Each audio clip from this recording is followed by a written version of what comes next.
ধরে নেন ডাক্তার আবিদ হুসাইন সাহেব আজকে নবী সিরাত লিখেছেন।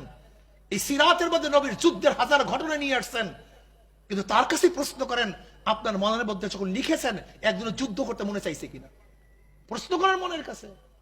আমি লিখেছি যুদ্ধের ইতিহাস, কিন্তু আমি কি একদিন যুদ্ধ করার স্পৃহা আমার মধ্যে আসছে কিনা? আমাদের সমস্যা এখানে। আমি সেখানে একদিন বয়ান করতে গেলাম এক মাদ্রাসায়, মুহাদ্দিস সাহেব আমার পাশে, তিনি মুহাদ্দিস সানি কিতাবুল মাগাজি পড়ায়। আমি বললাম ভাই আপনি কিতাবুল মাগাজি পড়ান, যুদ্ধ বিগ্রহের বয়ান করেন, হাদিসের মধ্যে পড়াইতেছেন বুখারীর মধ্যে, কিন্তু আপনি স্বীকার করেন, আপনি বুকে হাত দিয়ে বলেন আপনার মধ্যে একদিনও যুদ্ধের স্পৃহা আসছে কিনা? নবী আলাইহিস সালাতু ওয়াস সালাম পাগড়ির আদর্শ মেনেছি, দাড়ির আদর্শ মেনেছি, লম্বা জামার আদর্শ মেনেছি, নবী আলাইহিস সালাতু ওয়াস সালামের দাওয়াতের আদর্শ মেনেছি, কিন্তু অন্যায়ের মোকাবেলা করার আদর্শ আমরা কেন মানছি না?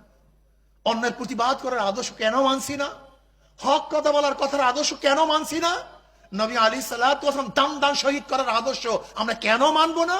নবী আলাইহিস সালাতু ওয়াস সালাম রক্ত ঝরাবার আদর্শ কেন মানবো না? কারণটা কি?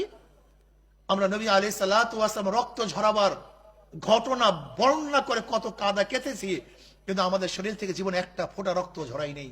নবী আলাইহিস সালাতু ওয়াস সালামের ঘাম ঝরানোর কথা কত বয়ান করেছি, কিন্তু আমার শরীর থেকে এক ফোঁটা ঘামও আমি ঝরাই নেই।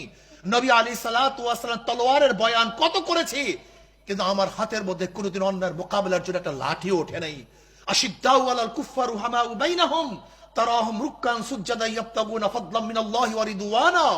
নবীর চরিত্রের কথা কোরআনে অনেক বর্ণনা করেছি, কিন্তু যখনই আমি বাতিলের মোকাবেলা যাই, বিড়াল হয়ে যাই, তখন আর বাঘ হতে পারি না।